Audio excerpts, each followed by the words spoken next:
வணக்கம். இந்திய நேரப்படி மாலை 6 மணி விரைவு செய்திகள். செங்கம் சட்டமன்ற தொகுதி அதிமுக மேற்கு ஒன்றிய செயலாளர் மகரிஷி மனோகரன் தலைமையில் நடைபெற்ற பொதுக்கூட்டத்தில் மாநில நெடுஞ்சாலைத்துறை அமைச்சர் ஏவா வேலு மற்றும் செங்கம் சட்டமன்ற உறுப்பினர் மூபே கிரி ஆகியோர் ஆட்சி அதிகாரத்தை தவறாக பயன்படுத்துவதாக திருவண்ணாமலை தெற்கு மாவட்ட செயலாளர் அக்ரி எஸ் கிருஷ்ணமூர்த்தி கண்டன உரையாற்றினர். செங்கல்பட்டு கிழக்கு மாவட்டம் திருப்போரூர் சட்டமன்ற தொகுதி சார்பில் நடைபெற்ற பொதுக்கூட்டத்தில் பேசிய தலைமை கழக பேச்சாளரும் திரைப்பட நடிகையுமான பபிதா தமிழ்நாட்டில் கஞ்சாவை கொடுத்து இளைஞர்களை அளித்த ஒரு வரலாறு ஸ்டாலினுக்கு உண்டு என்று கூறினார். மேலும் இக்கூட்டத்தில் முன்னாள் சட்டமன்ற உறுப்பினர்கள் மனோகரன் உள்ளிட்ட நிர்வாகிகள் பலர் கலந்து கொண்டனர். வேலூர் மாவட்டம் குடியாத்தம் புதிய பேருந்து நிலையம் அருகில் நகர அதிமுக சார்பில் நடைபெற்ற பொதுக்கூட்டத்தில் முன்னாள் அமைச்சர்கள் வீரமணி உள்ளிட்டோர் கலந்து கொண்டு உரையாற்றினர். இதில் மாவட்ட செயலாளர் வேலழகன் உள்ளிட்ட பலர் கலந்து கொண்டனர். சென்னை செம்பாக்கம் பகுதியில் செங்கல்பட்டு வடக்கு மாவட்ட கழகம் அம்மா மக்கள் முன்னேற்ற கழகம் சார்பில் நடைபெற்ற பொதுக்கூட்டத்தில் வடக்கு மாவட்ட கழக செயலாளர் கரிகாலன் கலந்து கொண்டு உரையாற்றினார். இதில் கட்சி நிர்வாகிகள் ஏராளமானோர் கலந்து கொண்டனர். திருவண்ணாமலை மாவட்டம் செய்யாறு அறிஞர் அண்ணா அரசு கலைக்கல்லூரியில் மாவட்ட ஆட்சித்தலைவர் பாஸ்கர் பாண்டியன் திடீர் ஆய்வு மேற்கொண்டார். அப்போது கல்லூரியை எப்போதும் தூய்மையாக வைத்துக் கொள்ள கல்லூரி முதல்வரிடம் அறிவுறுத்தினார்.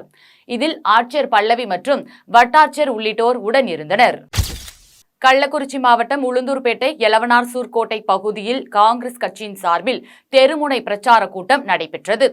கூட்டத்தில் காங்கிரஸ் கட்சியின் மாவட்ட தலைவர் ஜெய் கணேஷ் பேசுகையில் மகாராஷ்டிரா எம்எல்ஏ பொது மேடையில் பேசும்போது நாடாளுமன்ற எதிர்க்கட்சி தலைவர் ராகுல் காந்தி நாக்கை அறுத்தால் 11 லட்சம் தருவதாக கூறியதற்கு எதிராக சவால் விடும் விதமாக மகாராஷ்டிரா மாநில எம்எல்ஏ அந்தரங்க உறுப்பை அறுத்தால் 1 கோடி தருகிறேன் என்று கூறியுள்ளார். இந்த உரை தற்போது பெரும் சர்ச்சையை ஏற்படுத்தியுள்ளது. நெல்லை மாவட்டம் கல்லிடைக்குறிச்சியில் இந்து முன்னணி முன்னாள் மாநில தலைவர் ராமகோபாலனின் 98வது பிறந்தநாள் விழா கோலாகலமாக கொண்டாடப்பட்டது. இந்து முன்னணி கல்லிடைக்குறிச்சி நகர தலைவர் வேல்பாண்டி தலைமையில் நடைபெற்ற விழாவில் இந்து முன்னணி மாவட்ட செயற்குழு உறுப்பினர் குணசேகரன், சேரன் மாதவி ஒன்றிய செயலாளர் ராம்குமார் உட்பட ஏராளமானோர் கலந்து கொண்டனர். கன்னியாகுமரி மாவட்டம் பேச்சிப்பாறையில் வசித்து வரும் சுவாமிநாதன் சுகந்திராணி தம்பதியினர் அதே பகுதியில் சூப்பர் மார்க்கெட் நடத்தி வருகின்றனர். இவர்கள் தங்கள் தொழிலை விரிவுபடுத்துவதாக கூறி அக்கம் பக்கத்தில் உள்ளவர்களிடம் 30 லட்சம் வரை கடன் பெற்றதாக கூறப்படுகிறது. பணத்தை பெற்றுக்கொண்டு பல மாதங்கள் ஆகியும் திருப்பி தராமல் பணம் கேட்டு போனவர்களுக்கு கொலை மிரட்டல் விடுப்பதாக கூறி நாகர்கோவில் எஸ்பி அலுவலகத்தில் பாதிக்கப்பட்டவர்கள் புகார் அளித்துள்ளனர். சிவகங்கை மாவட்டம் திருப்பாச்சேத்தியில் 80 வயதான மூதாட்டி சொர்ணம் அவரது மகள் பாண்டிலட்சுமியை அதே பகுதியில் உள்ள பசுபதி என்பவருக்கு திருமணம் செய்து வைத்துள்ளார். இந்நிலையில் குடும்ப பிரச்சினை காரணமாக மாமியார் பாண்டிச்செல்வி இடம் தகராறில் ஈடுபட்ட நிலையில் சொர்ணம் மற்றும் பாண்டிலட்சுமியை அருகிலிருந்த அரிவாளால் சரமாரியாக வெட்டியுள்ளார். இதில் சம்பவ இடத்திலேயே இருவரும் பலியானார்கள். இது குறித்து சம்பவ இடத்திற்கு வந்த போலீசார் இருவரின் உடலையும் பிரேத பரிசோதனைக்காக சிவகங்கை அரசு மருத்துவமனை மருத்துவக் கல்லூரிக்கு அனுப்பி வைத்து பசுபதியை கைது செய்தனர். வாலாஜாபாத் ஒன்றியம் கட்டவாக்கம் ஊராட்சிக்கு உட்பட்ட பிள்ளையார்குப்பம் கிராமத்தை சேர்ந்த மோகனா மற்றும் பிரபாகரன் ஆகியோருக்கு சொந்தமான மாடுகள் மேய்ச்சலுக்கு சென்ற நிலையில் கட்டவாக்கத்தில் இயங்கும் தனியாருக்கு சொந்தமான கூலண்ட் ஆயில் தயார் செய்யும் தொழிற்சாலைகளுக்கு முன்பாக இறந்த நிலையில் கண்டெடுக்கப்பட்டது. இதையடுத்து கால்நடை மருத்துவர்கள் வரவழைக்கப்பட்டு மாடுகளுக்கு பிரேத பரிசோதனை மேற்கொள்ளப்பட்டது. இதுகுறித்து வாலாஜாபாத் போலீஸ் வழக்கு பதிவு செய்து விசாரணை நடத்தி வருகின்றனர். தேனி மாவட்டம் சின்னமனூரில் தனியார் பள்ளி பேருந்து பள்ளி குழந்தைகளை ஏற்றுவதற்காக முத்தாளம்மன் கோவில் தெருவில் சென்று கொண்டிருந்த போது கட்டுப்பாட்டை இழந்து சாலையில் சென்ற 2 சக்கர வாகனம் மற்றும் 4 சக்கர வாகனங்கள் மீது மோதி விபத்துக்குள்ளானது. இந்த விபத்தில் அதிர்ஷ்டவசமாக பள்ளி வாகனத்தில் குழந்தைகள் இல்லாததால் பெரும் அசம்பாவிதம் தவிர்க்கப்பட்டது. இந்த விபத்து தொடர்பாக வாகனத்தை கைப்பற்றி சின்னமனூர் போலீசார் விசாரணை மேற்கொண்டு வருகின்றனர். திண்டுக்கல் மாவட்டம் மேற்கு தொடர்ச்சி மலையில் அமைந்துள்ள கொடைக்கானலில் இருந்து பழனி செல்லும் பேருந்தில் பயணம் செய்த 11 கேரள மாநிலம் இளைஞர்கள் மது போதையில் பேருந்திற்குள் புகைப்பிடிப்பதும் கூச்சலிட்டுள்ளனர். இதுகுறித்து பேருந்து நடத்துனர் ராமகிருஷ்ணன் கொடைக்கானல் காவல்துறைக்கு செல்போனில் தொடர்பு கொண்டு தகவல் தெரிவித்துள்ளார். தகவல் அறிந்து விரைந்து வந்த காவல் ஆய்வாளர் பாஸ்கரன் மது போதையில் உள்ள கேரள மாநில இளைஞர்களும் அறிவுரை கூறி பொது பயணத்தில் பேருந்தில் பயணம் செய்யும் பயணிகளை தொந்தரவு செய்யக்கூடாது, மீறினால் கடும் நடவடிக்கை எடுக்கப்படும் என எச்சரித்துள்ளார். வேலூர் மாவட்டம் குடியாத்தம் மற்றும் அதன் சுற்றுவட்டார பகுதிகளில் கஞ்சா கடத்தி வந்து விற்பனை செய்யப்படுவதாக போலீசாருக்கு கிடைத்த ரகசிய தகவலின் பேரில் போலீசார் தீவிர கண்காணிப்பு பணியில் ஈடுபட்டிருந்தனர். அப்பொழுது சந்தேகத்திற்கிடமாக இருசக்கர வாகனத்தில் வந்த நபர்களிடம் சோதனை மேற்கொண்டதில் அவர்களிடம் கஞ்சா இருப்பது தெரியவந்தது. இதனையடுத்து கஞ்சா பொட்டலங்களை பறிமுதல் செய்த போலீசார் இருவரையும் கைது செய்து விசாரணை மேற்கொண்டு வருகின்றனர். தூத்துக்குடி மாவட்டம் காவல் கண்காணிப்பாளர் அலுவலகத்தில் நடைபெற்ற பொதுமக்கள் குறை தீர்க்கும் கூட்டத்தில் பெண் ஒருவர் உத்தரப்பிரதேச மாநிலத்தில் IAS அதிகாரியாக பணிபுரிவதாகவும் அவரிடம் புதுக்கோட்டையை சேர்ந்த நபர் ஒருவர் பணம் வாங்கி ஏமாற்றியதாகவும் புகார் அளித்துள்ளார். இதுகுறித்து போலீசார் விசாரணை மேற்கொண்டதில் அவர் போலி IAS அதிகாரி என தெரிய வந்ததை அடுத்து அவரை கைது செய்து விசாரணை மேற்கொண்டு வருகின்றனர். திருவண்ணாமலை மாவட்டம் வந்தவாசி மற்றும் அதன் சுற்றுவட்டார பகுதிகளில் 5 கோடியே 40 லட்சம் மதிப்பீட்டில் தார் சாலைகள் அமைப்பதற்கான பணிகளை ஆரணி நாடாளுமன்ற உறுப்பினர் தரணிவேந்தன் உள்ளிட்டோர் பூமி பூஜை செய்து தொடங்கி வைத்தனர்.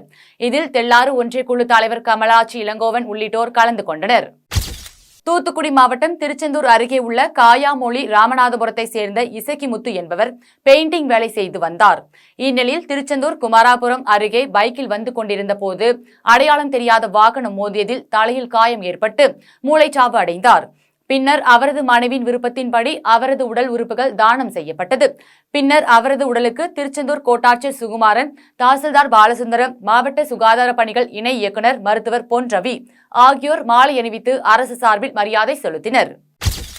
காஞ்சிபுரம் மாவட்டம் சுங்குவார் சத்திரம் பகுதியில் அமைந்துள்ள தனியார் நிறுவனத்தில் 1500க்கும் மேற்பட்ட தொழிலாளர்கள் பணிபுரிந்து வருகின்றனர். இந்நிலையில் ஊதிய உயர்வு உள்ளிட்ட 20 அம்ச கோரிக்கைகளை வலியுறுத்தி கடந்த 9 நாட்களாக தொழிலாளர்கள் போராட்டத்தில் ஈடுபட்டு வருகின்றனர். இந்நிலையில் அனைத்து தொழிற்சங்கங்கள் சார்பாக சென்னை வள்ளுவர் கோட்டத்தில் கண்டன ஆர்ப்பாட்டம் நடைபெற உள்ளதாகவும் ஓரிரு நாளில் மீண்டும் பேச்சுவார்த்தை நடைபெற வாய்ப்பு உள்ளதாகவும் CITU மாநில செயலாளர் முத்துக்குமார் உரையாற்றினார். திருச்சி பாரதிதாசன் பல்கலைக்கழகத்தில் பணியாற்றி ஓய்வு பெற்ற பணியாளர்களுக்கு உதவி இயக்குநர் தணிக்கை சான்றிதழ் வழங்க மறுப்பதாக குற்றம் சாட்டி ஓய்வூதியர்கள் போராட்டத்தில் ஈடுபட்டனர். போராட்டம் குறித்து பேசிய அவர்கள் எவ்வித தீர்வும் வழங்கப்படாததால் வரும் 23ஆம் தேதி முதல் உண்ணாவிரத போராட்டத்தில் ஈடுபட உள்ளதாக தெரிவித்தனர். கன்னியாகுமரி மாவட்டம் நாகர்கோவிலில் சுமார் 1500 கோடி ரூபாய் மதிப்பிலான 48.5 ஏக்கர் ஆராய்ச்சர் நிலத்தை ரியல் எஸ்டேட் பிரமுகர்கள் கைப்பற்ற முழு முயற்சியில் ஈடுபட்டுள்ளனர். இந்நிலையில் நிலத்தை அரசு கைவசப்படுத்தினால் மாவட்டத்தின் முக்கிய அரசு பணிகளுக்கு பயன்படுத்த உதவக்கூடும் எனவும் இதனால் தமிழக அரசு இந்த வழக்கை உச்சநீதிமன்றத்தில் மேல்முறையீடு செய்து நிலத்தை மீட்க வேண்டும் என்றும் பொதுமக்கள் கோரிக்கை விடுத்துள்ளனர். கன்னியாகுமரி மாவட்டம் பார்வதிபுரத்திலே ஆராய்ச்சா என்று சொல்லக்கூடிய நிலம் இருக்கிறது. கிட்டத்தட்ட 48.28 சென்ட், அதாவது சுமார் 50 ஏக்கர் நிலம் ஆராய்ச்சா நிலம், அரசு நிலம். கொச்சின் திருவிதாங்கூர் சமஸ்தான ஆட்சியின் கீழ் ஆராய்ச்சான்னு சொல்லக்கூடிய ஒரு தூக்கில் போடக்கூடிய தூக்கு தண்டனை கொடுக்கக்கூடிய ஒரு பெயர் தான் ஆராய்ச்சா. அவங்க அந்த நிலத்தை அவங்களுக்கு உரிமை கிடையாது, அதை பயன்படுத்தி கொள்ளலாம்ங்கிறது தான் நிலம். இதை ஒட்டி நாங்கள் இது அரசு நிலம், இந்த அரசு நிலம் அரசு இதை மீட்டெடுக்க வேண்டும் சொல்லி அன்றைக்கு இருந்த மாவட்ட ஆட்சித்தலைவர் நாகராஜன் அவரோட மனு கொடுத்து பெரிய போராட்டங்களை நடத்தினோம். மாவட்ட ஆட்சித்தலைவர் முறையாக ஆமாம் இது கரெக்டு, இது அரசு நிலம்தான், ஆராய்ச்சா நிலம்னு மீட்டு அவர் எங்களுடைய கோரிக்கையை ஏற்றுக்கிட்டார். 2000 பேருக்கு வீடு, அடுக்குமாடி குடியிருப்பு, கேன்சர். கடலூர் மாவட்டம் விருத்தாச்சலம் ஊராட்சி ஒன்றிய அலுவலகத்தில் நடைபெற்ற ஒன்றிய குழு உறுப்பினர்கள் கூட்டத்தில் 11 ஒன்றிய குழு உறுப்பினர்கள் அவர்களது ஊராட்சிக்கு அடிப்படை வசதி செய்வதற்கு நிதி ஒதுக்க வேண்டி உள்ளிருப்பு போராட்டத்தில் ஈடுபட்டனர். அப்போது ஒன்றிய குழு உறுப்பினர் ஐயாசாமி என்பவருக்கு திடீர் மாரடைப்பு ஏற்பட்டு அரசு மருத்துவமனைக்கு கொண்டு செல்லப்பட்டார். 3ஆம் ஆண்டு மார்ச் மாதம் முதல் இதுநாள் வரை ஒன்றிய கவுன்சிலருக்கு ஒன்றிய பொது நிதியிலிருந்து நிதி ஒதுக்கப்படவில்லை. கடந்த 7-8 மீட்டிங்களில் நாங்கள் இதை பற்றி கேட்கும்போது உங்களுக்கு நிதி ஒதுக்கப்படும் தொடர்ந்து சொல்லிட்டு இருக்காங்களே தவிர அதை செயல்பாட்டுக்கு கொண்டு வரப்படவில்லை. இது கடந்த 1.5 ஆண்டுகளுக்கு மேலாக எங்கள் பொது நிதியிலிருந்து கவுன்சிலர் நிதி ஒதுக்கப்படாத காரணத்தால் நாங்கள் மக்களை சந்திப்பதில் மிகப்பெரிய சிரமம் ஏற்பட்டுள்ளது.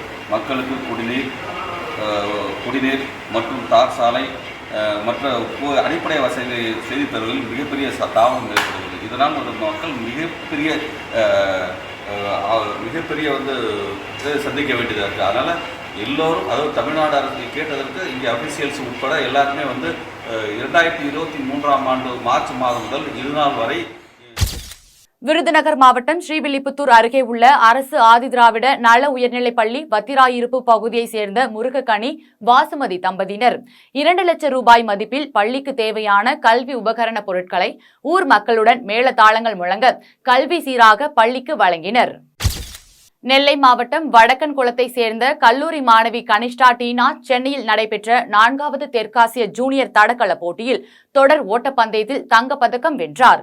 இதையடுத்து அவர் ஒலிம்பிக் விளையாட்டுப் போட்டியில் பங்கு பெற தீவிர பயிற்சியில் ஈடுபட்டு வருகிறார். கோவையில் முதல் மண்டல தென் மாநில அளவிலான ரோலர் ஸ்கேட்டிங் சாம்பியன்ஷிப் 2024 போட்டி சோமயம்பாளையம் பகுதியில் உள்ள தனியார் ஸ்கேட்டிங் மைதானத்தில் நடைபெற்றது. இந்த போட்டியில் தமிழ்நாடு உள்ளிட்ட 4 மாநிலங்களில் இருந்து தனியார் பள்ளி மாணவ மாணவிகள் கலந்து கொண்டனர். இதனைத் தொடர்ந்து செய்தியாளர்களை சந்தித்து பேசிய பயிற்சியாளர் இதில் வெற்றி பெறுபவர்கள் தேசிய அளவிலான போட்டிக்கு தேர்வு செய்யப்பட உள்ளதாக தெரிவித்தார். வணக்கங்க. இங்கே இப்போ நடக்க போகிற ஈவெண்ட் பார்த்தீங்கன்னா CBSE south zone roller skating championship. ஒரு 4 ஸ்டேட்லேருந்து வராங்க.